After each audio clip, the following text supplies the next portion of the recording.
Добар ден, крипто ентузијасти. Како и секој вторник, знаете и сами, секогаш започнуваме со вести, со оглед на фактот дека во среда гледаме да направиме техничка анализа и да видиме каква е моменталната ситуација на пазарите.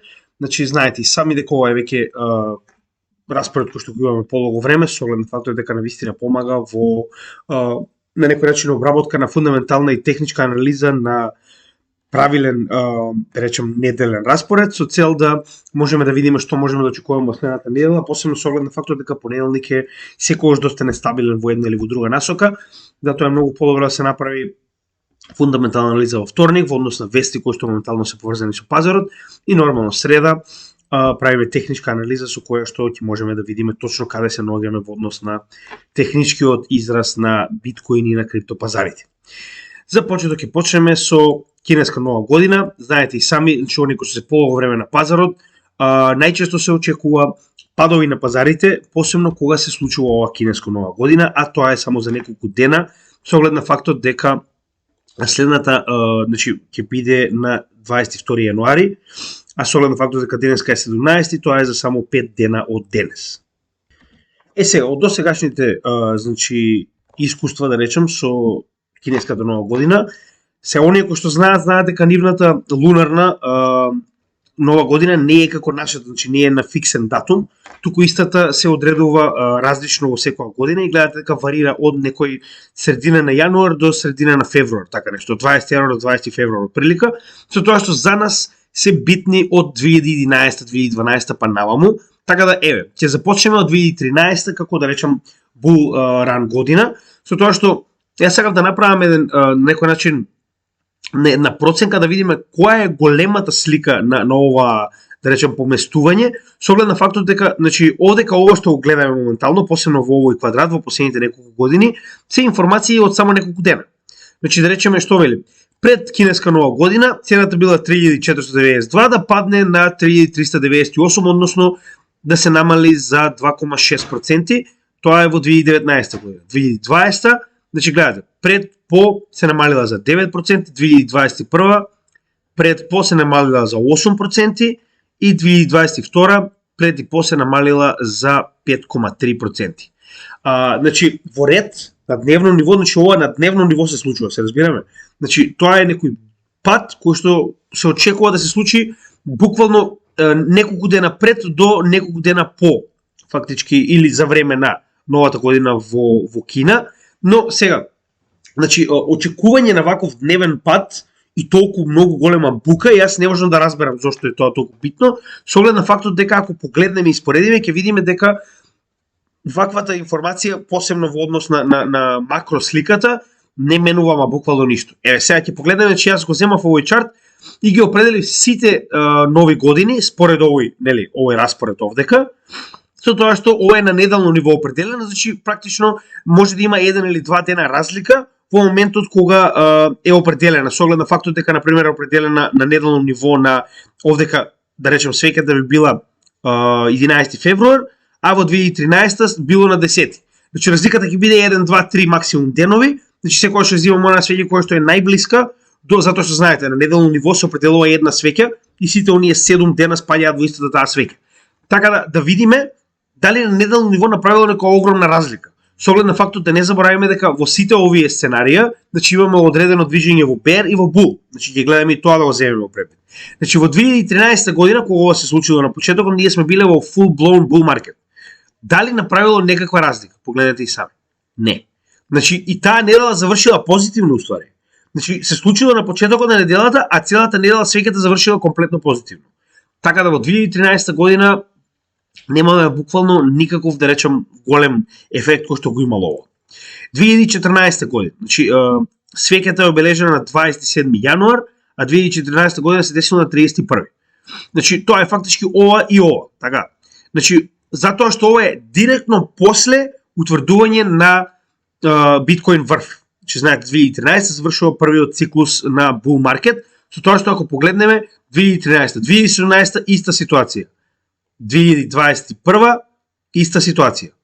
Значи, оно што сакам да кажеме дека ова е буквално една година после bull маркетот, така да ваму сентиментот генерално е многу булиш, бериш. И поради ова, на пример, овој пат е сосема очекуван. Иако, значи станува збор за голем пат, ако споредиме од едната до другата недела, че имаме пат од 25%. Но се ногаме на апсолутен врв. Значи нема голема разлика затоа што ако споредиме истото и со 2017 година, значи овдека на пример па обратно сме имале ситуација во која што сме направиле памп. Но свеќата во која што моментално се случува е чисто да споредиме 20%. Во ред. Значи тоа е веднаш после bull маркетот, така? Значи одма по завршување на bull маркетот знаеме дека почетокот на таа година, како што беше 2022 година, е почеток на bear маркет и очекувани се падови. Да погледнеме следната година, 2015 година, каде што во 2015 се случува во текот на 19 февруар, а на свеќата која што ни го опфаќа е само момент 23, така. Но гледайте, имаме последователни 5 зелени свеќи. Значи, неделната свеќа не е завршила берич. И самата свеќа, која што можеме да видиме на крајот на неделата имало памп. Затоа што истата која процениме од почетокот до крајот, дури на самото тело, например, била околу 11% плюс. 2016 година, иста ситуација. Значи, 2016, 8 февруари, моментално тоа е, точно на 8 февруари. Гледајте. Значи, тоа е истата недела која се случува новата година во Кина. Така, 10% плюс. Значи, веќе неколку години, освен една, така. Освен ова, веднаш по завршувањето на bull маркетот, сите се во позитива истата таа недела. 2017 година. Гледајте ова свеќе. Значи, 30 јануар 2017 година се случило на 28, така. Значи, самата свеќа, не само што е позитивна, туку е и доста позитивна. Значи, 11% во плюс завршила таа недела, иако сме имале, можеби, pullback еден ден, во моментот кога се случувала новата година. Овдека повторно се враќаме на истата ситуација, тоа е 2017 година, веднаш после bull маркетот. Значи, свеќата е на 19 февруар, а 16 е новата година.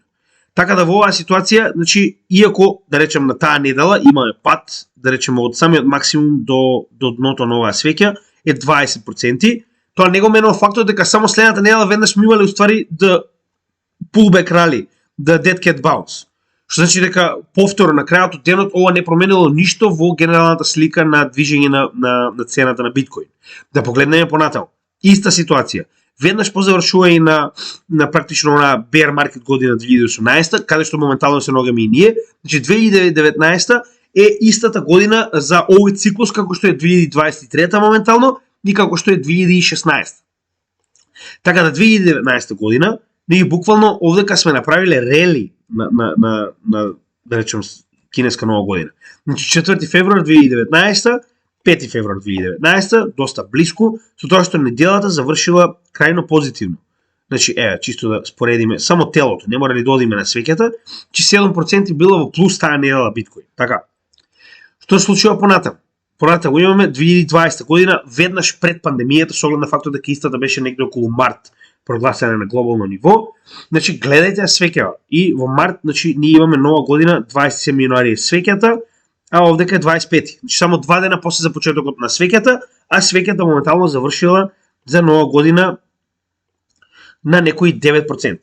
Значи 9% плюс. До сега ние имаме само една година во која што сме имали уствари минус на неделно ниво на оваа свеќа. Уште подобро, 2021, фактички го оставуваме првиот локален топ или првото blow-off топ, фактички ова е моментот кога го направивме оној фейк рали, со 20% плюс на неделата кога имаме нова година во Кина, 15 февруар 2021 била на 12. Значи 3 дена во почетокот на оваа недела ние сме имале огромен рали. Значи самата недела во која се случува оваа нова година, ние сме имале сосема солидно движење на цената. Иста ситуација во 2022-та, иако се наоѓаме во практично веќе пад, значи ова е на некој начин почетокот на bear маркетот, каде што во моментот кога се случува пак сме имале памп. Значи 2022 година, тоа е 31 јануар, а овдека е 1 февруар. Значи фактички буквално наследното.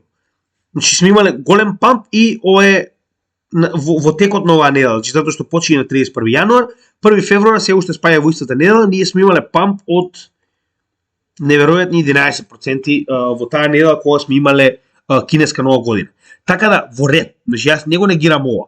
Може да се случи ваков пат во моментот, значи во денот кога се случува, да речеме или еден ден претходно или во текот како и да е. Тоа не го менува фактот дека историски кажано, ама буквално немала никаков ефект, дури и обратен ефект имала. Значи, кинеската нова година на некој начин ни е секогаш позитивно представена, освен во 2013 овој дам кој што не 2017 една свеќа и во 2013, ама тоа е веднаш по bull маркетот. Така да не гледам паника во однос на овој чарт. Би ве замолил да бидете нели стрпливи, значи ова е само уште едно од оние случаи кои што треба да се случат, кои што имаат на некој начин како да кажам митолошко дејство на пазарот, затоа што многу луѓето очекуваат дека ќе падне и ќе се воздржат од купување. Дури и верувам дека ќе има луѓе кои што ќе стават шорт буквално поради ваквото познавање на, да речеме, овој мит. Така да, ова е само мит. На крајот од денот јас не гледам некои големи причини поради кои што ова би можело да се случи. Сега тоа е околу новата година, сакав само да некој начин појасам некои работи, иако мораме да видиме како се тоа ќе се покаже. Генерално јас овдека не гледам причина на пад на пазарот поради нова година. Може да биде на некој начин да се поклопат настаните, зошто? Затоа што веќе сме во неверојатен рели. Се разбираме? Значи ние буквално се вративме точно на падот кој што го имавме во текот на FTX кризата. Така да поради ова нормално е со оглед на фактот дека ние веќе имаме, значи во почетокот на овој рали, овие две свеки, ние сме во плюс заедно со пловов топот 30%, 29%. Нормално е дека кога ќе направите раст од 29%, ќе добиете pullback, значи ништо не се движи само нагоре. Со оглед на фактот дека имаше дури една анализа која што покажува дека вака голема свеќа последен пат сме имале овде. Е ова. Че ова е последната свеќа која што била волку голема, значи може да проверите и сами.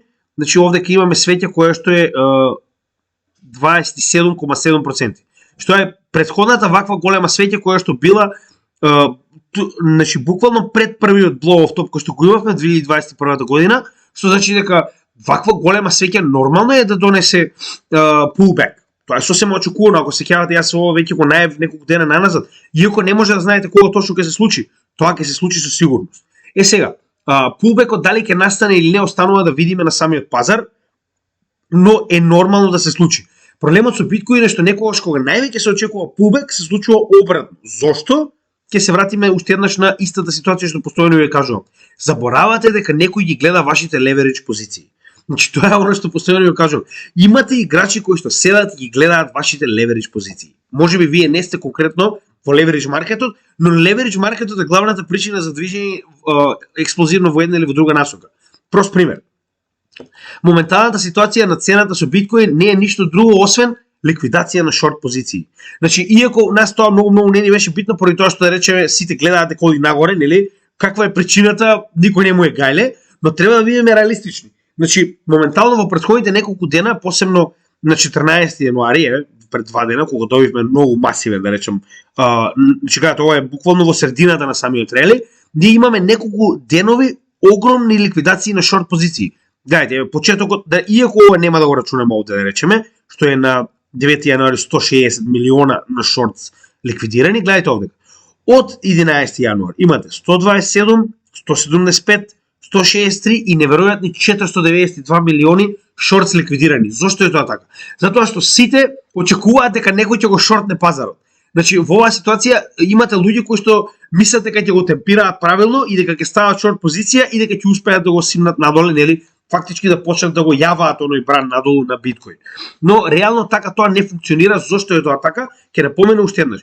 Вие не поседувате Аладин, вие не поседувате Glassnode, вие не поседувате капитал како што поседуваат огромни компании како што се, нели, рековме Grayscale, добро во ситуација Grayscale DCG, но значи Vanguard, BlackRock, сите тие имаат огромни да речам цели департмени, како што погледнавме, ако се сеќавате, наназад имаше во една ситуација каде што објаснивме на Vanguard како изгледа зградата за тргување, каде што луѓе седат и дневно буквално тоа го прават. Значи ги следат овие индикатори кои што вие не може ни да си ги дозволите и гледаат кои се вашите позиции. Они знаат точно на која, значи јас пазите, ова е некоја наједноставна алатка која што ни ја нуди CoinGlass, ова е чисто колку да видиме какви биле ликвидациите. Но не заборавајте дека централизираните менувачици постојано даваат информации за вашето поставување на портфолиото во нивното да речем на нивната менувачница. Со тоа што ваквото агрегирање на информации, како што на пример Binance би дал, Kraken би дал, Coinbase би дал, агрегирањето на информации им дава предност на ваквите големи играчи затоа што може да го платат тоа. Да речеме CoinGlass си дава точно на која менувачница во кој дури и во кој да речем сегмент од чартот има shorts или има longs. И они точно знаат до каде треба да го предизвикаат паѓањето или растењето на цената за да ги уловат овие shorts и longs, за да можат фактички да ја придвижат цената во обратна насока и на тој начин да профитираат. Значи, се сеќавате, јас ова го разговарав и претходно, погледнете го нашето видео во едукација, каде што објаснуваме за манипулација на shorts и longs. Тоа е и во Terra Luna, и потоа имав уште едно видео каде што буквално објаснуваме за манипулации на пазарот, каде што може да научите како го прават тоа големите играчи. Сега, во оваа ситуација, значи, вие ги немате алатките што ги имаат они, но ако играте на инвестиционен план, не ви може ништо. Значи, мене не ми може ништо поради тоа што јас купувам. Јас ги користам сите овие дампови кои што они ги предизвикуваат и пампови со цел да купам и подобро да се поставам на пазарот. Значи, на микро, трейдерски се поставувате на овој пазар, многу лесно може да ви манипулираат, затоа што не сте само вие. Многу од вас, значи многу од луѓето кои што моментално прават анализи, сите го имаат истата идеја имаат. Аха, овдека сега треба шорт. Значи во оваа ситуација стасавме до претходниот топ на FTX, сега моментално е најдобро време за шорт. Да, но не заборавајте дека не сте само вие. Милиони луѓе го мислат истото. И сега наједно што ќе се случи? Прост пример ви кажувам. Значи јас ако сум голем играч, ќе играм против вас. Јас моментално можам да видам колку луѓе ставиле шорт во оваа ситуација и ќе го направам сосема обратното до она што го очекувате. Јас ќе направам памп. И кога вие правите шорт позиции, јас правам памп, јас само ја буткам цената до првиот стоп лос, значи оној масивен стоп лос кој што луѓето го поставиле, кој што најчесто иде позади. Во оваа ситуација би било позади да речем некоја психолошка бариера како што е 21.000, така. И вие си велите цената падна, сега е 20.800, очигледно 21.000 е многу јака бариера. И вие сега на пример ставате да биде 21.100 вашиот стоп лос, така. Јас се што треба да направам да го бутнам, да ја бутнам цената нагоре само до овој прв стоп лос. И автоматски ќе активира сите стоп лоси нагоре и ќе продолжи да се движи нагоре цената, и ја на тој начин ќе направам и профит, а ќе ликвидирам сите овие милиони луѓе кои што мислат дека се многу паметни и дека може да постават оваа цена на некое сигурно ниво поради психолошки или карактер за да може да профитираат. Така да имате го тоа предвид, големите играчи ја посматраат постојано што правите затоа што вашите информации се агрегирани, затоа што вие не може леверидж да правите преку вашиот cold wallet. Вие морате да го направите на Binance, на Kraken, а истите тие ги агрегираат овие информации и ги продаваат на големите играчи против вас. Значи не го заборавајте тоа. Така да ова што моментално го гледаме е буквално тоа. Многу луѓето очекува, нов ботом, значи еве таа корекцијата, сега ново дно, и што се случи? Обратното. Значи затоа и велам, постојано треба да имате одреден капитал на страна, ако веќе сте инвеститор, да ги искористите големите китови кои што моментално го прават тоа големите играчи, за да можете едноставно да влезете во нивната шема. Работата не е да се поставите вие на пазарот да бидете профитабилен. Верувајте ми, многу подобро ќе се поставите ако успеете да читате што големите играчи сакаат. Пулбек е нормален, но буквално ви кажувам да на крајот од денот може буквално да го направат обратното од сите она што го очекуваат. Да направат рели, затоа што сите очекуваат пулбек. Така да имајте го тоа во предвид. Некогаш пулбекот може да биде хоризонтален, не мора да се ќе биде надолу, така. Затоа пак ќе кажем, техничката анализа е добра, но не заборавајте дека сите техничари надвор ја прават истата анализа и користат истите алатки и користат истите формации и ги гледаат истите информации и на тој начин донесуваат одлуки кои што големите играчи ќе ги искористат против нив. Така да секогаш имајте го тоа во предвид, затоа е битна и фундаменталната анализа. Да видите што прават моментално овие луѓе на пазарот со цел да се заштитите од нивните контрапродуктивни движења на пазарот со цел да ве ликвидираат. И најдобра стратегија како и секогаш барем до сега за мене била long term hodl и investment, каде што само ги користите овие дампови да купите, а пампот го игнорирате поради тоа што пампот ако вие продавате и купувате, тогаш веќе сте трейдер.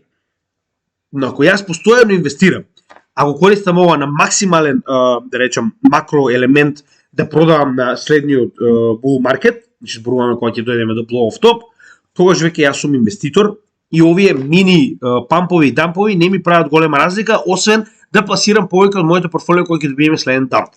Така да, ако имаме премногу bullish сентимент, кој што го гледаме моментално во фундаментална анализа, очекувајте дека големите играчи ќе направат обратна ситуација во која што ќе направат корекција надолу и обратно. Така да во оваа ситуација останува да видиме што ќе се случи, но можеме да разгледаме што се случува со фундаменталната анализа. Односно, еве го тоа што јас го кажував, значи 600 милиона во шортс се ликвидирани со цел биткоин да стаса до 21K. Тоа се уствари, како што кажавме, луѓе кои што ставиле шорт позиции, кои што моментално се ликвидирани и позицијата од нивна страна е искористена против нив. Така да имајте од тоа превис следен пат кога ќе правите леверидж позиција и затоа мојот канал никогаш нема да препорачува леверидж позиции поради ваква ситуација. Сега, следно нешто кое што моментално го имаме на пазарот, кое што не смееме да го заборавиме е DCG. Знаете и сами дека оној најголем Black Swan event потенцијален кој што моментално се случува на пазарот е DCG и мораме будно да го следиме. Значи јас постојано го спомнувам со цел да ви влезе во глава дека ова е главниот настан кој што може да не врати назад, да речеме кон овие претходни lows. Така да имајте од тоа првид секогаш кога правите анализа посебно во оваа ситуација со оглед на фактот дека според последните проценки од 16 јануари, само еден ден значи пред оваа анализа, веќе имаме 3 билиона во загуба моментално од страна на Genesis, која што е една од петте компании основни на DCG.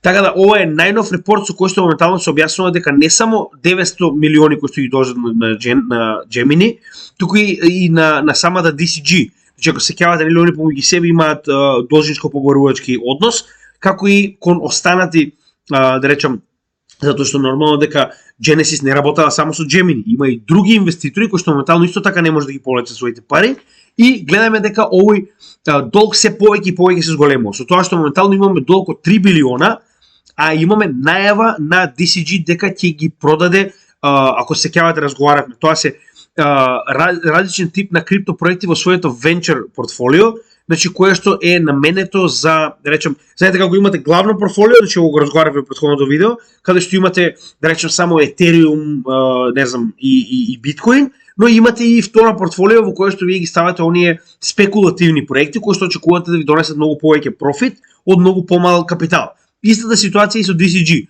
Нормално они нема да земат веднаш да го ликвидираат Grayscale, најголемиот фонд на биткоин во светот, но за разлика од тоа има 200 помали проекти кои што можат да им направат дамп на пазарот на некој начин, да ги продаат на луѓе кои што сакаат да ги купат, со цел да фактички вратат дел од оној долг кој што моментално го должи Genesis, со цел да не колабира целата корпорација. Со тоа што проблемот каде е? Значи вели генералната проценка на ова портфолио со сите овие компании кои што ги поседува, како што е дел од Coinbase, како што е Circle, оној кој што моментално е issuer на USDC, значи има дел од Ethereum, значи во Etherscan има многу работа. Значи имаат, гледате, 200 различни проекти во криптосферата. Значи најголемата корпорација во крипто моментално е DCG. Со тоа што сето тоа да го продаат, оприлика би донело околу 500 милиона долара за DCG, кои што се само 1/6 од оваа проценка. Дури да не се, дури да се половина. Нив повторно им фали уште 500 милиони за да затворат оваа дупка, ако е првичната анализа вистинска, каде што се велеше дека е само 1 билион разлика. Така да, од друга страна, тешкотијата, што овдека моментално се спомнува, е дека нема да можат ова да го продадат туку така на пазарот, со оглед на фактот дека имаме доста луѓе кои што се скептични за криптопазарот поради ситуацијата со FTX и со нели, еден куп, не беа само FTX, него Terra Luna, Three Arrows Capital, Celsius и слично, така да поради оваа ситуација моментално има голем скептицизам кај големите играчи за крипто, иако тоа е само официјално, значи скептицизам не постои или нема да постои. BlackRock врегува моментално пред 2 недели со информација дека го става биткоин во своето портфолио. Тоа не е скептицизам. Тоа го имате најголемиот играч кој што моментално јавно кажува, претходно сигурно поседувал, но сега јавно кажува дека поседува биткоин. Така да на крајот од денот ова е само, како да кажам, мачкање очи, но сепак, значи можеби нема едноставно да сакаат да помогнат на Genesis, со оглед на фактот дека не заборавајте, ова е буквално базен со ајкули. Значи ако една умре, другите ќе јадат.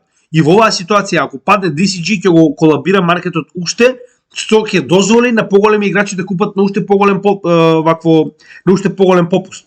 Така да имате од тоа превид. Мораме да видиме како се тоа ќе се заврши и ќе напоменам уште еднаш. Не сум спремен да кажам дека иако технички дното, ако мене ја прашувате, е постигнато. Значи сите да речам индикатори кои што ги споредуваме во претходната техничка анализа, ако не сте ја погледнете овој викенд кој што направиме во саботата, ни помагаат да видиме дека на вистина технички ние сме го направиле едното.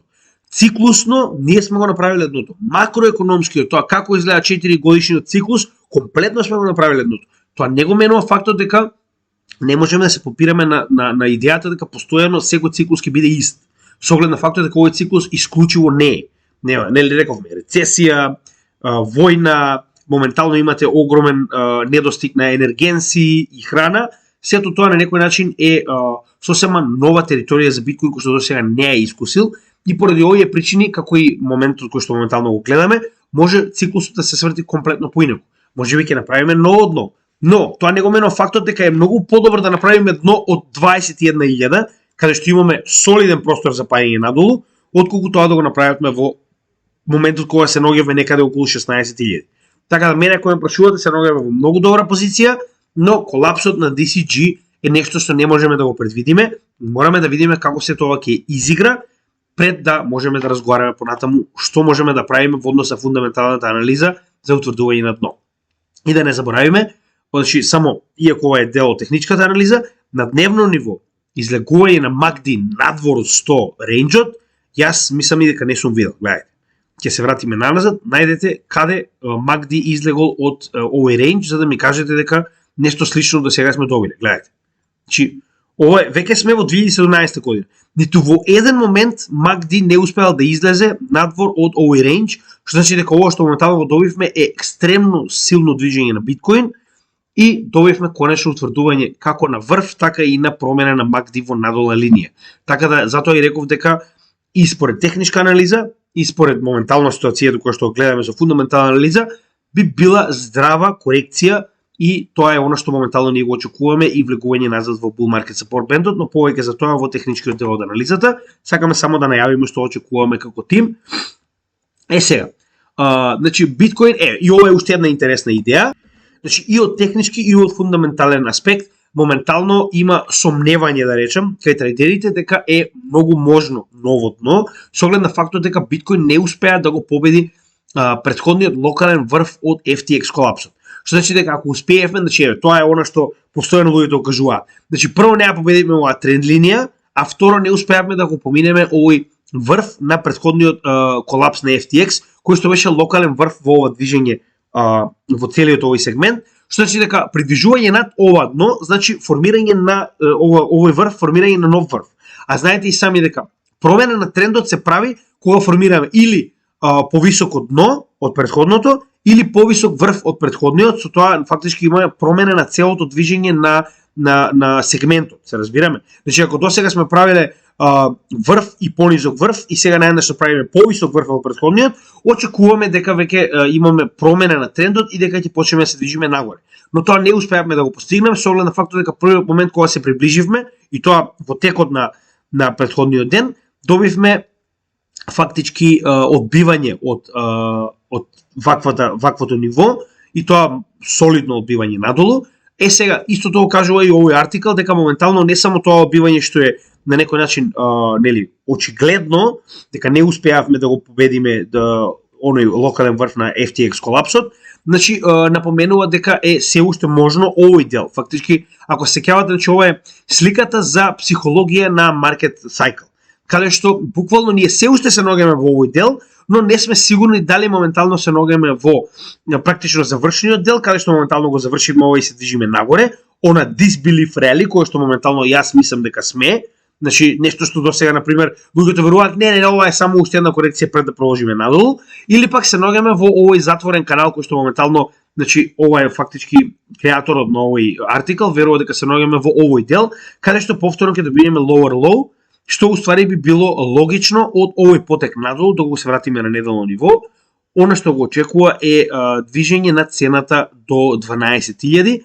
Тоа е негде блиску до она што ние претходно кажаме дека е една од најлошите варијанти да се придвижи во повторна корекција надолу. Ако тоа се случи, значи мораме да направиме мерка со самата Фибоначи корекција и да видиме што моментално ни покажува. Значи, гледајте, првата мета на Фибоначи, самата секвенца ни покажува дека е негде околу 11.600 до 12.000. Значи, затоа и се обидам да ви кажам од каде им доаѓа оваа идеја на луѓето кои што го прават овој артикл, значи затоа и веруваат дека можно е добивање на следно дно некаде околу 12.000, доколку имаме негативни вести, а ова е повторно поврзано не само со тоа што не успеавме да го победиме претходниот врв, туку и со моментот дека DCG на вистина може да колабира, што може да предизвика овој момент, но останува да видиме. Значи не можеме да знаеме, затоа јас и реков дека се уште имаме 20%, значи идејата е да го намалите ризикот на вашето портфолио и на тој начин да направите, како да кажам, позитива од било која ситуација која што може да се случи. Имаме памп, супер. Имаме дамп, супер, ќе докупиме. Значи ние сме тим кој што буквално прави double down. Значи ако веќе сме инвестирали и сме верувале во овој сектор, ќе продолжиме и понатаму, дури и да направиме ново дно, што е малку веројатно во оваа ситуација, но не може да знаете со оглед на фактот дека, пак ќе напоменам, биткоин се наоѓа во досега нетестирани води. Сега, the storm has passed, but Bitcoin mining difficulty is about to blow through the roof. Значи, ако се сеќавате, ова е интересна работа која сакам да ви ја покажам во однос на хеш рейтот на Bitcoin. Значи, повторно сме на нов all-time high на Bitcoin хеш рейтот. Така, сеќавате, имавме голем дамп, сега моментално сме повторно на all-time high со хеш рейтот на Bitcoin. Дампот го предизвика онаа ледена бура која што ја има Аумурика и поради таквата причина, значи, нели, дојде до 30% намалување на хеш рейтот, на исклучување на големи мајнерски фарми и слично. Сега, каде е овдека интересно проблемот кој што на пример го очекува, не дека тоа е проблем, тоа е само нормална појава која што јас би сакал да ви ја кажам и да знаете и сами. Значи, проблемот е што на секои 2 недели алгоритмот на Биткоин го поместува, да речем, индексот на тежина на алгоритмот. Значи, во превод, доколку се намалат мајнерите, после завршување на овие 2 недели, значи самиот алгоритам го поместува и индексот на тежина подолу. Значи на тој начин фактички ги инсентивизира, значи сите оние останати мајнери да продолжат да работат затоа што сега веќе тежината е помала и на тој начин може да решат повеќе блокови, да добијат повеќе биткоин затоа што ја одржуваат мрежата моментално и нејзината сигурност. И обратно, доколку се зголеми бројот на мајнери, значи, после завршување на овие мини циклуси од 2 недели на биткоин алгоритмот, истиот гледа дека имаме зголемен број на мајнери и ја покачува тежината на алгоритмот со цел да ја намали наградата за биткоин за на крај повторно да дојдеме до оној 4-годишен циклус во кој што овие блокови треба да бидат горе-доле оприлика произведени во еден 4-годишен циклус, без разлика на тоа колку мајнери ќе има. Колку повеќе се намалува бројот на мајнерите, се намалува тежината и повеќе награди фактички добиваат и обратно. Така да ова е интересно што да речем некој начин буквално го очекуваат, вели, значи кога се случи она исклучување, значи дојде до кога се случило она исклучување со мајнерите во ледената бура, значи дошло до намалување на тежината за 3,6%. Но вели сега очекуваат да се зголеми за 10% со оглед на фактот дека не само што се уклучиле старите мајнери, туку имате и големи нови бројки кои што ги најавуваат големи компании во мајнинг секторот кои што додаваат огромни броеви на машини кои што ќе вршат ископување на биткоин. Така да поради оваа причина се очекува зголемување на тежината на биткоин. Ако некој од вас мајна, имајте од тоа предвид. Само сакав да ви напоменам затоа што е интересна вест. Една од побитните вести. Сега, ако се сеќавате, значи во однос со тоа вестите на пазарот исто така може да бидат многу добар индикатор каде се наоѓаме во еден циклус. Се сеќавате дека колку повеќе се наоѓаме во бер и колку повеќе цената паеше, толку повеќе вестите едноставно не излегуваа. Проектите не сакаат да ги искористат овие вести кога цената се движи надолу. Така да и во оваа ситуација моментално имаме големи вести за Polygon, големи вести за Ethereum, големи вести за Cardano, големи вести за XRP. Значи ова се најголемите проекти. И они не сакаат да прават било каков тип на форк, на апгрейд, на новитети на нивниот блокчейн, доколку тоа не би им донело соодветен профит. Тоа е нормално. Така да гледате што се случува моментално. Polygon само што најави дека завршува со тестовите на Zero Knowledge Rollups и дека за брзо ќе направи интеграција на Mainnet Ethereum преку Polygon. Сега, зошто е ова битно, па после ќе разговараме што истото представува. Значи, сега погледнете вие дали има логика на тоа. Ние се наоѓаме на некое своевидно дно на пазарот според самите циклуси кои што досега, да речем, го утврдувале оприлика во овој период. Наеднаш имате Polygon испаја со една од најголемите, да речем, надградби на second layer solutions на Ethereum, со оглед на фактот дека они за ZK Rollups веруваат дека кога ќе успеат да ги развијат, значи пази, они ги развијаат уште пред 2 години. А вели потребно се 10 години за конечно да бидат, да речем, она најусовршени кои што може да бидат ZK Rollups, кои што ќе го решат проблемот на Ethereum. Така. И сега наеднаш до сега не се ни спомнуваше ова, а наеднаш велат дека се прикрај со тестовите и ќе почне mainnet интеграција на Ethereum. Значи зошто сега? Од друга страна, зошто не веднаш? Значи прават тест, но не и интеграција сега. Нормално, и ова е тактизирање за да се дојде до ситуација во која што конечно ќе се утврди дека дното е позади нас и дека се движиме во следниот bull market, затоа што ваков тип на fork, ваков тип на апгрейд, значи ова е како да кажем, и технологија која што досега не успеал никој да развие, они се први. Така да во оваа ситуација, значи нормално е дека ќе добиваме се повеќе и повеќе позитивни вести колку поблиску се наоѓаме до почетокот на следниот циклус. А тоа моментално е на некој начин и предскажано со овие вести, затоа што Polygon моментално zero knowledge rollups кои што се уште не се активни. Значи они моментално ги користат Plasma и POS Bridge со цел да помогнат во second layer solutions и преку нели овие optimistic rollups. Но нивните rollups кои што моментално ги развиваат овие ZK rollups, кои што треба да бидат компатибилни со EVM, нивната Ethereum Virtual Machine, се уште не се активни. Тоа се проекти на кои што се работи. И моментално наеднаш сега се активни. Значи сега веќе почнуваат со интеграција. Ethereum Bridge се најавува за март. Зошто март? Значи моментално овие 2-3 месеци на почетокот на годината се буквално доволно да утврдиме дека да, но тоа е направено. И имате еден од најголемите, најочекуваните форкови веднаш после мрџот во март. Cardano најавува toolkit за развивање на сайдчейни на неговиот блокчейн, кои што фактички ќе им дозволат да работат со собствениот, да речем, блокчейн кој што го имаат, без при тоа да мора да се интегрираат целосно на ADA. Значи ова е огромен напредок на Cardano. Фактички вие не можете да бидете дел од Cardano за да работите со Cardano фактички, според овој toolkit. Значи ова се големи вести кои што сега испаѓаат со причина, затоа што се наоѓаме на почетокот на следниот циклус. Сега, во однос на ZK Rollups, значи ZK Rollups, основната дефиниција на ZK Rollups, значи да не навлегуваме сега премногу, ќе направиме посебно видео за ова, зашто се толку битни. Значи идејата е фактички ZK Rollups е многу поврзани со шардингот на Ethereum, кој што не може да биде направен како следен fork, се додека ZK Rollups не се развии. Значи ZK Rollups треба да направат rollup, односно да ги, да речем, завиткаат на некој начин, голем број на трансакции во една, која што како таква една ќе биде запишена на главниот Ethereum блокчейн. Така да на тој начин ви имате, да речем, милијадници различни трансакции кои што ќе бидат решени на second layer солуцијата, на rollup солуцијата, која што откако ќе ги реши и ќе одлучи дека ова е она голема количина на трансакции кои што ќе ги запише како една, истата како една ќе биде запишена на main chainот на Ethereum и на тој начин ви имате фактички шардинг официјално на Ethereum блокчейнот. Но нормално далеку сме од тоа, значи, нели? Но замислете на тој начин фактички овие rollups кои што моментално ги развива Polygon ќе решат и scalability и ќе решат значи моменталната цена на самата трансакција на Ethereum. Че вие ако треба една трансакција на Ethereum да запишете директно, ќе ве кошта многу. Иако е BOS, се уште ќе ве кошта многу. Но ако тоа го направите преку second layer, своевремено second layer ќе ги собере сите овие трансакции и ќе плати само за една трансакција која ќе ја запише на mainnet на самиот блокчейн на Ethereum. Така.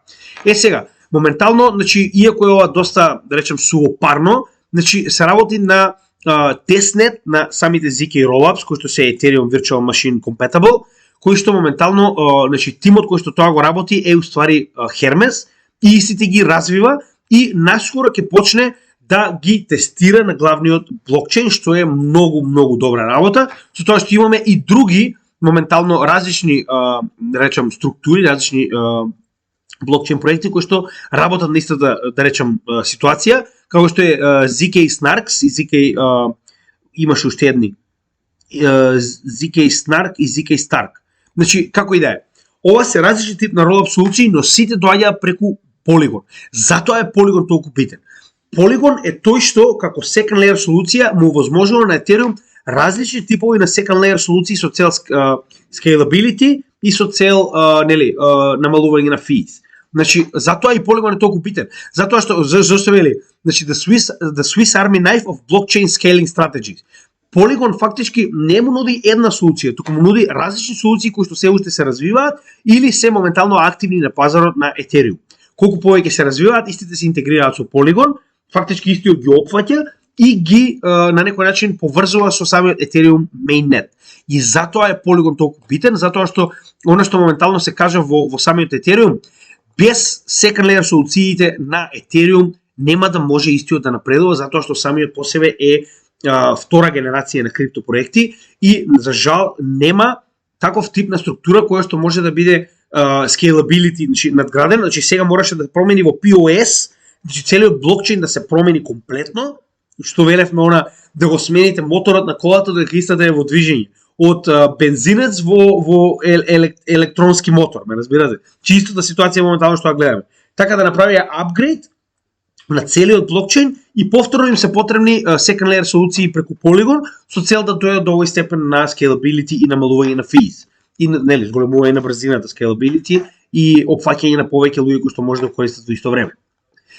Следна интересна работа која што мора да напоменеме е дека доаѓа Шангай апгрейдот, кој што сега за сега со сигурност ќе го содржи главниот апгрейд кој што сите го чекаат, а тоа е да може да правите стейкинг и unstaking на вашиот Ethereum, затоа што се уште нема опција да може да ги повлечете вашите Ethereum-и и на таквите фаци како типот што ја поседува MicroStrategy, значи Майкл Сейлер, ќе му се затвори устата конечно затоа што он ваквиот да речам, ваквата особина на Ethereum, каде што вие не може да направите unstaking на Ethereum-от, е уствари главната причина поради која што он директно ги повикува SEC да го нападнат овој проект, велики како може да имате стейкинг, а да не може да ги земете нашите вашите средства. Значи тоа се оние трибализација која што разговараме моментално на секторот, каде што имате неколку фаци кои што се во многу добра ситуација поради тоа што се early adopter, скупиле биткоин кога требало и сега нив е многу едноставно да чуваат само Ethereum, затоа што вие ако имате 500 милиона,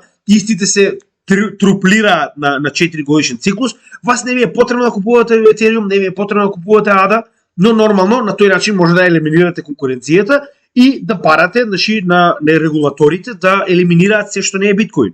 Значи, за жал, трибализацијата во крипто да постои ќе продолжи да постои, но доброто е тоа што ваквите проекти се повеќе и повеќе се развиваат и стануваат се по-недопирливи. Шангай апгрейд го дава буквално тоа, со тоа што ќе име затвори и устата на регулаторите, дека на вистина постои онбординг и офбординг на Ethereum кога станува збор за стейкинг, а тоа дополнително ќе помогне и во привлекување на понатамошни, да речем, институционални инвеститори, со оглед на фактот дека истите ќе можат да прават стейкинг и unstaking од својот новчаник, значи не да ги давате фактички вашите токени и на тој начин да имате соодветен профит кој што е сигурен со оглед на фактот дека ова е вториот најголем криптопроект. И верували или не, јас се уште верувам во потенцијален флипенинг и во моментот кога Ethereum ќе го стаса биткоин по market cap, но останува да видиме. Јас верувам дека тоа ќе се направи.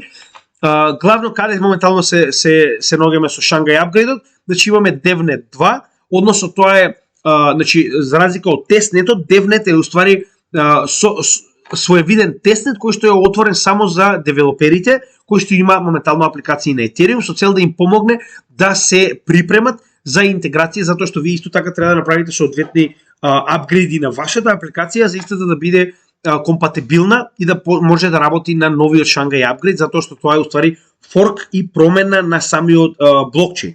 Така да моментално тоа се случува и со DevNet, значи првиот е веќе завршен, вториот е за девелоперите кои што на некој начин ќе бидат припремени кога ќе дојде ситуацијата на форк во текот на март, да фактички бидат припремени директно да направат онбординг на своите апликации на новиот форк на Ethereum.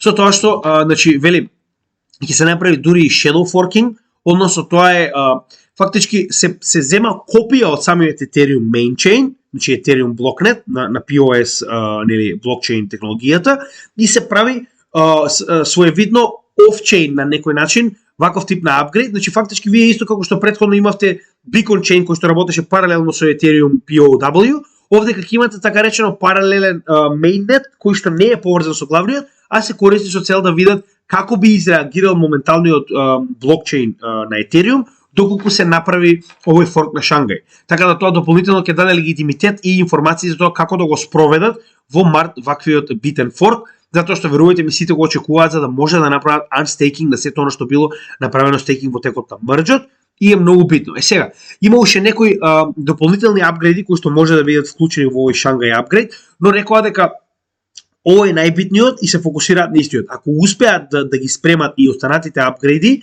ќе бидат да речем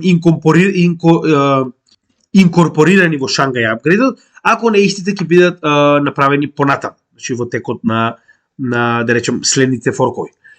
Следно интересно е развивање на toolkit од страна на Cardano, кој што како таков треба да служи како toolkit, фактички представува значи кутија со алати. Ви дава на некој начин алатите кои што ви се потребни за да можете да направите собствена апликација или да го поврзете вашиот блокчейн како сайдчейн на Cardano. Зошто е тоа битно?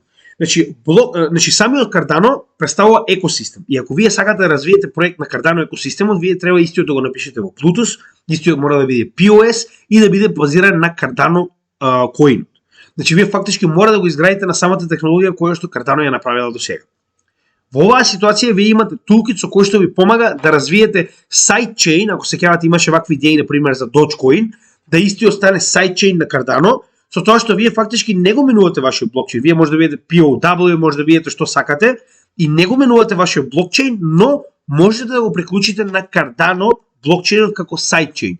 Нешто слично како Atom со своите хаб и оние блокчейни кои што се поврзани преку така речениот бридж, или пак со Avalanche кој што исто така дозволува на Subnet фактички да имате на Avalanche мрежата. Значи, компатабилност помеѓу блокчейните е главната работа која што мора да се најде решение за. Оној кој што ќе најде најдоброто решение е оној кој што навистина ќе извади најголема корист, посебно јас верувам во следниот bull market, со оглед на фактот дека многу од проектите се блиску до утврдување на ваков тип на решение. Значи, комуникацијата помеѓу различни блокчейни е главна и многу битна. Досега истата беше решавана со custom made, значи бриџови помеѓу еден и друг блокчейн кои што се само компатибилни за овие два.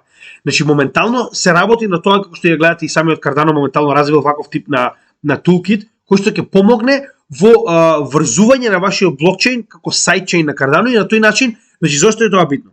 Размена на информации и размена на капитал. Капиталот е битниот момент сега моментално. За да може вие да разменувате токени од едниот на другиот блокчейн. Со тоа што дули моментално ваквиот toolkit, значи сайдчейните кои што моментално ќе бидат развиени, ќе може фактички да бидат компатибилни со Ethereum Virtual Machine, односно ќе бидат ERC20 компатибилни. Што се вие имате директно комуникација на сите проекти кои што се ERC20 со Cardano екосистемот, што е многу добро. Тоа е своевиден мост кој што може да биде искористен за сите проекти на Ethereum, да се поврзат сите проекти на Cardano колку тоа е потребно. И ќе напоменам уште еднаш, значи тоа е моментот каде што вие имате фактички отворени информативни значи мостови за информации и за капитал помеѓу различни типови на блокчейн, што е главната проблематика во, да речем, овој дел на развој на блокчейн технологијата, а тоа своевидно не внесува во баш ерата, за која што сум јас многу да рекам на некој начин го очекувам овој дел од проектот, со оглед на фактот дека смарт контрактите ми донесоа соодветен профит. Јас сум многу задоволен од самиот Cardano екосистем. Баш ерата ќе донесе scalability. Значи вие веќе имате основен проект кој што работи супер, имате крајно децентрализиран проект, имате ситуација во која што имате илјадници проекти кои што се развиваат на Cardano мрежата, но скейлинг ќе му донесе уште поголема сила на основниот блокчейн, како и уште поголема развиеност на самиот екосистем со тоа што ќе имаме нови проекти кои што ќе влегуваат во Cardano секторот и ваквиот toolkit само помага во тоа да имаме уште поголема интеграција со останатите блокчейни, затоа што фактички вие не мора да се интегрирате од Ethereum на Cardano, вие може само да станете сайдчейн на Cardano, а се уште да бидете ERC20 компатибилен, што е одлична вест.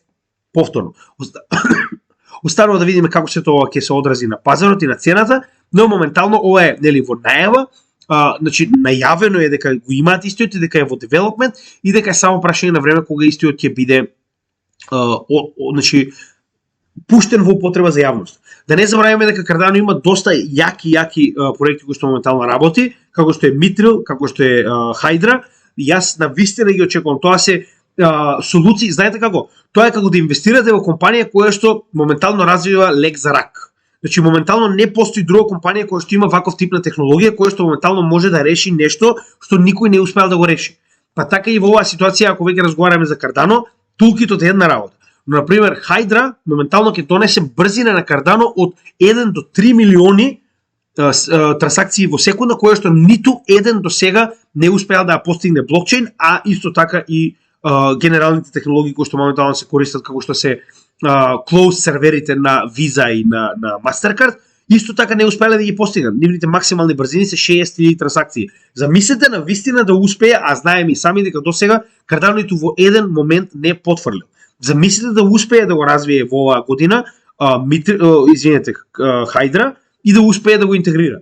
Тоа ќе биде одлична работа. Нешто слично како моменталната технологија на Avalanche, каде што секој од сабнетовите има по 4500 трансакции во секунда. Сличен начин на интегрирање, но нешто сосема, да речем, покомплицирано и не дозволува тоа да биде префрлено на сайдчейновите, како што во оваа ситуација би било со Avalanche, туку ова е директно за екосистемот на Cardano. Но останува да видиме дали ќе успеат да го направат. Како и да е, пак ќе кажам, доколку една компанија има план и да некој начин, кога ќе земавме примерот со рак, доколку има тест, доколку има моментално некаков тип на лек кој што мине низ, не знам, одредени институционални проверки и сето тоа пред да може да биде потврден дека навистина работи, че вие навистина сакате да бидете дел од таа компанија, затоа што кога ќе излезе на пазарот ќе биде касно. Најчесто памповите се дешаваат за ваков тип на надградби многу порано од моментот кога конечно на пазарот ќе излезе како информација. Така да имајте го тоа предвид кога одлучувате, не велам купете Cardano, велам имајте го предвид тоа за секој проект кој што има ваков тип на голем, значи на некој начин апгрейд, кој што може да промени нешто во светот кој што досега не е така, значи не успешно е направено. Сега, интересно за XRP, значи јас моментално ги следам сите трансакции преку Coin Whale Alert, каде што моментално сите овие китови кои што купуваат и продаваат, проблемот е што овдека во оваа статија се спомнува дека имаме многу китови кои што купуваат. Да, но во исто време и продаваат, јас ги следам сите овие трансакции, но на вистина има огромно движење на Ripple. Ако некој има оваа група на Telegram, значи добро, ако не, најдете. Значи Coin Whale Alert. Значи само пишете Whale Alert, ќе ви ја даде. Значи во секое време ви праќа известување кога имаме некоја огромна количина на токени или минтање на нови, да речем, или продавање или проместување од не продавање, туку преместување од cold wallet на менувачица и обратно. Значи најчесто вие не преместувате 30 милиони Ripple на менувачица ако не планирате да ги продадете и обратно. Така да поради оваа причина, значи имаме голема како да речем, флуентност на моментално коините на Ripple, што на некој начин секогаш кога имаме таква ситуација наговестува на нешто големо што моментално се случува, а според самиот артикл моментално се наговестува дека тоа е поради некои информации кои што нас не ни се познати, а големите играчи знаат за потенцијален исход помеѓу SEC и Ripple, со оглед на фактот дека се уште може да биде постигната или settlement, кој што веќе вела дека е скоро невозможна, со оглед на фактот дека дојдовме до овој дел од самиот судски случај, додека по големиот дел веруваат дека ќе имаме наскоро ruling, односно пресуда од страна на моменталниот судија за тоа кој во оваа ситуација е во право, а кој не, со тоа што ќе напоменам уште еднаш, значи многу повеќе од самиот случај во прашање во оваа ситуација, со оглед на фактот дека имате case law, значи право на случај кој што моментално се користи во Америка, што ако ваква ситуација се случи, Ripple случајот ќе биде исклучиво битен за следните случаи кои што ќе се судат во Америка и на тој начин може да предизвикаат многу големи пореметување на новата адаптација на проекти, затоа што ако тоа се случи, голема е веројатност дека големи проекти од Америка ќе заминат. Поради став дека истите може да бидат нападнати, гледате, значи нивното законодавство е, како да ви објаснам, пиратерија. И поради оваа причина верувам дека нема да си дозволат, значи настрана од тоа што вие гледате моментално само суд. Ја верувам дека има огромен притисок на тој судија за тоа како треба да пресуди. Од една страна од самиот SEC поради тоа што он верува дека со оваа пресуда он ќе ги добие клучевите до законодавството на крипто, да бидеме реални. Додека втората ситуација овдека ние тоа што значи нели се надева SEC дека ќе добие клучевите, дека ќе може да го регулира целиот сектор со тоа што ќе има една од најголемите можни пресуди за да се попрена. Од друга страна имате голем дел од американскиот естаблишмент кој што постепено се буди за потенцијал кој што го има крипто. И ако тоа се случи, замислете кој пропуск ќе го направи Америка доколку си дозволи поради ваков страв големите проекти едноставно да се пресадат. Значи Ripple веќе се пресели активно. Моментално гради канцеларија во Ирска, бара дозвола за работа во самата UK и Commonwealth. Вие на некој начин веќе сте избегале од Америка. Тоа се милиони долари кои што прво нема да може да бидат значи даночени, а второ нема да може да бидат дозволени фактички за самите американци со оглед на фактот дека нели најчесто ваквите проекти кога веќе се преселуваат, најчесто и луѓето кои што ги купуваат се преселуваат со нив. Имајте во тоа превид, ќе останува да видиме како се тоа ќе заврши, но има многу поголема игра од моменталниот случај на Ripple таму. 15 јануари, како што можеме да видиме, успеа самата Solana да влезе во топ 10, иако моментално не е, че можеме да провериме дека сепак е на 11-то место за некоја минимална разлика од 300 милиони, што криптосферата не е голема разлика. Значи, со тоа што добивме рали од 135%, значи би било, како да кажам, нефер од моја страна да ги избегнувам овие информации, иако Solana се уште е еден од големите проекти и не велам не го купувате, значи секој од вас има на некој начин да одлучи што понатаму сака да прави со вашето портфолио.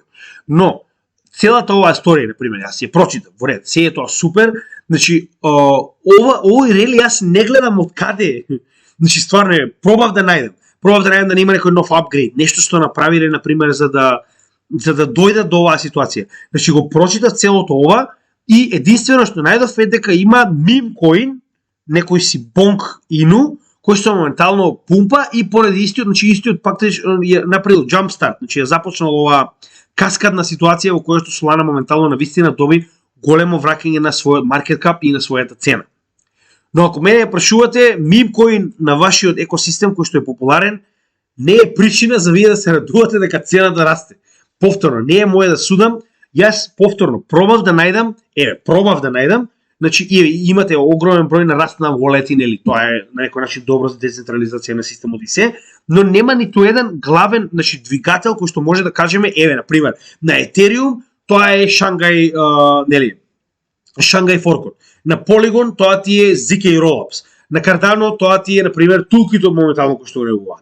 Јас овде не најдов ниту една причина поради која што Solana се движи нагоре, освен тоа што да биеме реални е многу depreciated. Значи има огромно намалување на market cap каде што нормален е bounce back. Значи дали е тоа dead cat bounce останува да видиме, но нормално е коригирање на цената нагоре, значи ништо не се движи само надолу. Знаете и сами дека и Terra Luna имаше моменти кога се движеше нагоре па надолу, но тоа е на некој начин не велам дека ќе отиде со Луна до нула, че не го сваќате тоа така, само кажувам дека не гледам значи фундаментални реални причини поради кои што истото се движи нагоре. Навистина не гледам.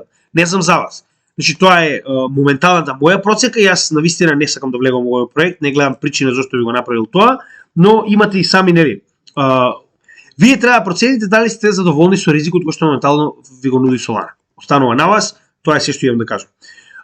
Моментално еден од најголемите американски коледжи воведува значи за биткоин соодветна едукација и тоа не само едукација, туку дури и програминг биткоин и градење на библиотека на биткоин од ништо, значи буквално целосно програмирање на самиот биткоин блокчейн, со тоа што значи тоа е многу позитивна работа. Сега нема да разговараме о тоа каков е курикулумот, значи и битното во оваа ситуација е дека не се само они, кога веќе зборуваме само за Америка, значи моментално прво имаме и еве вака сега. Значи во однос на легалната сфера имаме коледж кој што само се навидам на каде е моментално. Го гледав овде. Ево. Значи Boston University of Law, значи тоа е правниот факултет на Бостон, моментално има соевиден или целосна сфера за крипторегулација. Потоа имате Харвард, во Масачусетс моментално има за криптотехнологија курс, Оксфорд, во Сингапур националниот универзитет, Корнел ово е во Корнел University of California, Беркли. Значи ова се најголемите да речеме школи моментално кои што имаат официјално курсови за блокчейн, без разлика дали тоа станува збор за да речем правниот дел, да речем маркетинг делот, технолошкиот дел, секаков тип на едукација е исклучиво битна кога станува збор за едуцирање на следните генерации во она што доаѓа. Значи ваков тип на школи. Вие не можете да ми кажете дека Харвард и Беркли, кои што се на пример еден од најдобрите, Оксфорд исто така, значи не може да ми кажете дека ова се некои мали имија кои што почнале да вршат значи школување во оваа сфера. Значи тоа се огромни имија кои што дополнително покажуваат, че затоа и секогаш ги оставам овие вести за крај, покажуваат дека имаме светска адаптација на оваа сфера и дека значи самите едукатори веќе се свесни дека колку повеќе ова го имаат во своите школи, толку поатрактивни ќе бидат за потенцијалните следни генерации да дојдат и да учат во нивното школа. И Индија, како и секогаш, значи има најголемо население, кое што генерално населението е паметно, но нивната влада е Господе Боже помагај. Значи, моментално повторно се враќаме на истата приказна. Индија секоја година најавува или крипторегулатива или криптобан. Или крипторегулатива или криптобан и ништо од тоа нема направено до сега. Значи постојано ги следам со тоа што еве резервната банка, значи ова е на некој начин пак мислам дека е централната банка на Индија, вели дека криптовалутите се коцкање и бара уште еднаш од владата исти да бидат банирани. Како бе брат банирани? Леле, значи не знам што да кажам. Посебно Индија. Значи Индија има толку голема масовна адаптација со тоа што луѓето ја користат значи криптовалутите во секој ден. И нормално никој од овие 1 билион луѓе во Индија нема да праша владата дали јас смеам да купувам Етериум. Значи бидеме реални. Жално е, значи жално. Станува збор, пак ќе кажам. Една од најголемите економии во светот. Втора по големина земја по популација во светот после Кина. Да си дозволите ваков тип на луѓе да ве водат каде што имате цел свет кој што се обидува да направи крипторегулатива, криптоинфраструктура кој што се обидува да го интегрира сето ова што доаѓа, а вие упорно одите против на сето тоа. Значи Кина со своите железни закони и железно на некој начин имплементирање на законите не успеа да направи криптобан и моментално го имате Хонконг кој што на некој начин од Кина му е дозволено затоа што нели се една држава два система, дозволено му е постепено да се обидува да развие на некој начин криптохейвен за сите оние во Кина кои што сакаат да имаат криптовалути. Значи Кина го дозволува ова, така, која што беше првата која што направи бан, направи протерување на сите мајнери и сето тоа, неуспешно. Блокчейн е овде, добивме нов bull market без разлика на се. Наједнаш имате втората по големина, значи Кина има средства тоа да го направи. Овие пука сиротиња немаат струја на 60% од својата територија. 60% од својата територија нема ни струја, а они ќе воведувале бан на криптовалути. Не знам што да кажам, жално. Како и да е, ова ми е смешно и ако се случи јас ќе се смеам многу, со оглед на фактот дека никој во Индија ма не му е гајле што ќе каже владата, дали требало да се укинат криптовалутите или бан или не. Само вака ќе ви кажам. Погледнете само, напишете колку еве вака ќе направиме. Чисто да видам, ме интересира и мене. Hindu crypto channels. Не, number of. Hindu crypto channels on YouTube. Значи да не забравяме дека Индија е многу сиромашна земја и сигурно нема да си дозволи сигурно нема да си дозволи значи да го прави ова во универзитет или слично. Таму луѓето се учат самите себе си како што го правиме тоа ние. Никој нас не научил. Посебно да бидеме реални во нашата држава, едукацијата е добра, но само до одреден степен. Се понатаму што е ново мораме да го научиме сами. Значи повеќе 40.000 YouTube канали во Индија имаат моментално 40.000 канали има само индиски за крипто. Така. Па сега само да им даде за крипто. Не, ова е. Не е за крипто, само да видам. 40.000, ама не може да најдам, како и да е. Но верувајте ми, јас сега треба да го најдам ова за да ви го покажам. Значи има огромен број. Значи кога барате информација на YouTube, пишувате да речем некој проблем, не може да префрлите од еден блокчейн на друг. Прво ви дава индиски канал, па после ви дава други канали. Затоа што ќе има премногу. Така да имате од тоа превид кога станува збор за ваков тип на адаптација, ја не гледам, ова е само смешка, но нели, зошто не, ќе се посмееме уште малку. Ова се уште едни од тие што ќе банираат крипто, ќе се заврши тоа многу интересно наскоро, како и да е. Само сакам да напоменам дека значи ова беше последната вест која што имав денеска за вас. Останете добри, следете го нашиот канал како и секогаш, бидете во тек со оглед на фактот дека на 22 нели добиваме потенцијален мини дамп за време на нова година во Кина, како и евентуалниот дамп кој што го очекуваме моментално во однос на техничката анализа, за која што ќе поразговараме во текот на утрешното видео повеќе, кога правиме техничка анализа на пазари, но како и да е, значи јас ова е доста позитивен момент.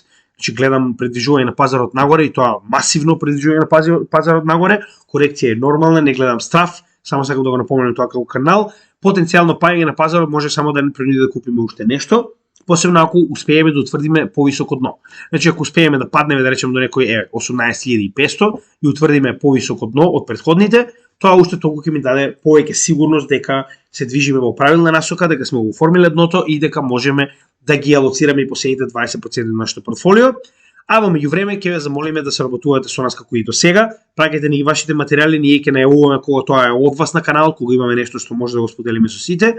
И нормално како заедница, како и секогаш можеме да направиме многу повеќе за разлика од она што можеме да направиме сами, затоа што многу очи гледаат многу повеќе за разлика од еден човек.